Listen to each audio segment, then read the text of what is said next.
All right, we're on to number 15 for the 2013 Algebra 2 exam for the Pacific High School Math Competition. Number 15 is as follows. How many integers between 200 and 700 consist of 3 distinct digits? Okay, so this is my walkthrough here, my solution here is going to be a little unlike other videos. In other videos, I try to reach you as the audience, reach your understanding, and go about how I would solve the problem if I were in your shoes, and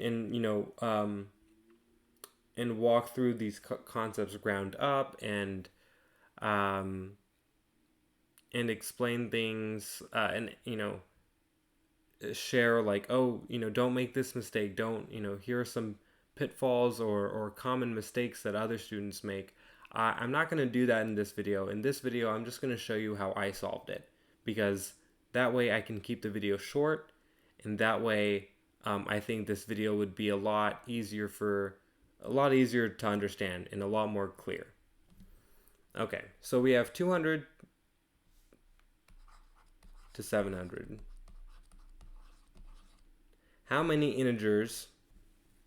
700. How many integers between 200 and 700 consist of 3 distinct digits? All right. You know what this makes me think of? Okay, so from all numbers 200 to 299, there is a 2 in the hundreds place. That will never change. And for each of these, there are going to be, this logic from 200 to 299, the 2 will never change, the hundreds place will never change. That logic or that idea applies to 300 to 399, 400 to 499, etc.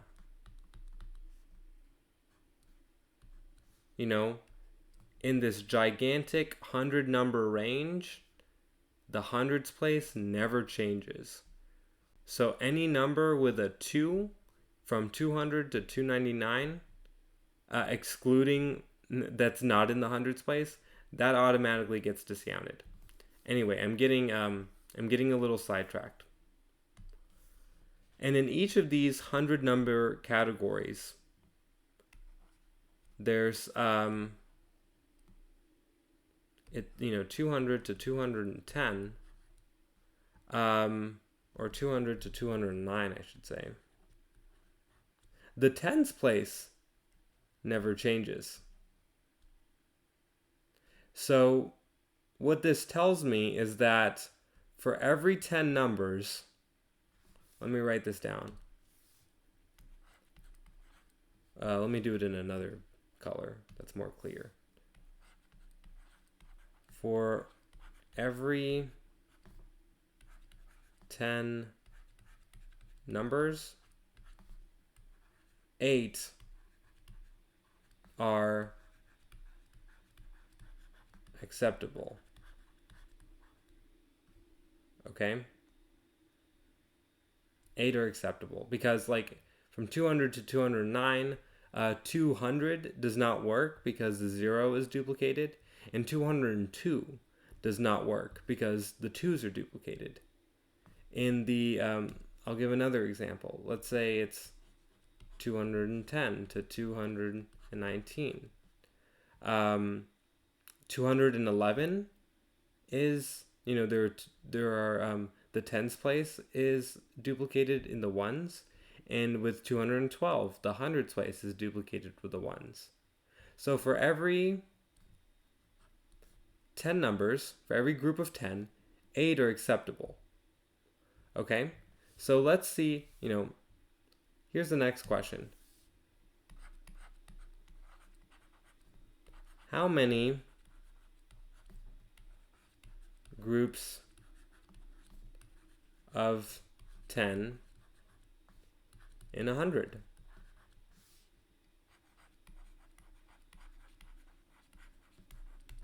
And the first thing you would say, if you the first thing you might say is like, oh, Sher, duh, it's 10, because 10 times 10 is 100. But let's and I would agree with you, 10 times 10 is 100. But let's sound it out. Let's look at it. So 200 to 209, that's 10 numbers. 210 to 219, that's 10 numbers. And then it goes on and on and on until we're at 290 to 299. Okay, so what's being changed here? We oh wait. There is there are 10 groups here. Zeros place, ones place, 0 to 9, that's 10. Okay, so so the answer here is 10. Okay, 80. This doesn't work.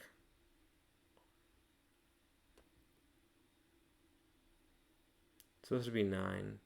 The answer here is supposed to be 9. Oh, right. Okay, so how many groups of 10 in 100? There are 10, right? But the 220s range is not acceptable. Why? Because the 10 is duplicated with the 100. So let me just, I'll do it in white. This is bad. The 220s, they're bad. Because instead of squiggling it, I'll just put an X. They're bad. So, essentially, let me erase that. Okay, so yeah, there are, actually I should write that down because it might be confusing. There are 10 groups of 10 in 100, but only 9 are eligible.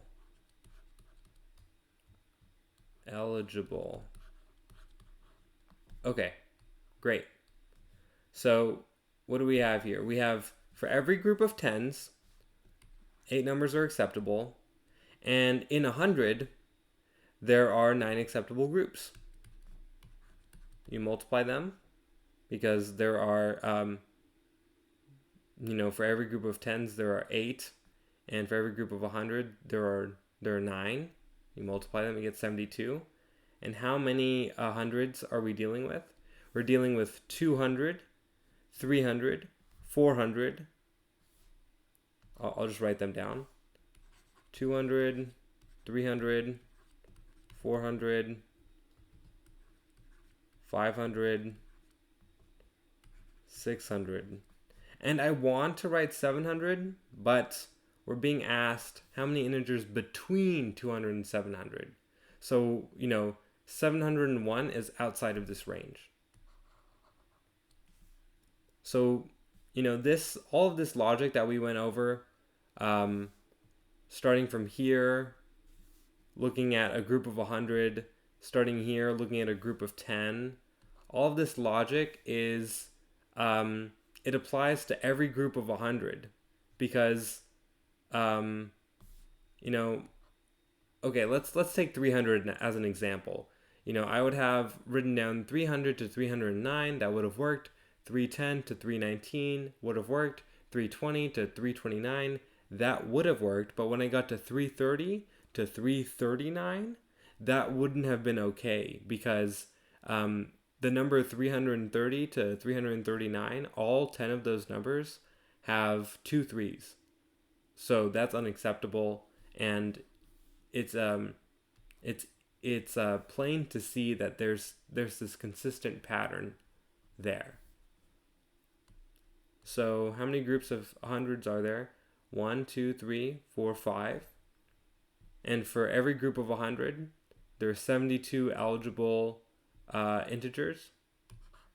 So finally, I'll do this last bit in a new color. 72 times 5.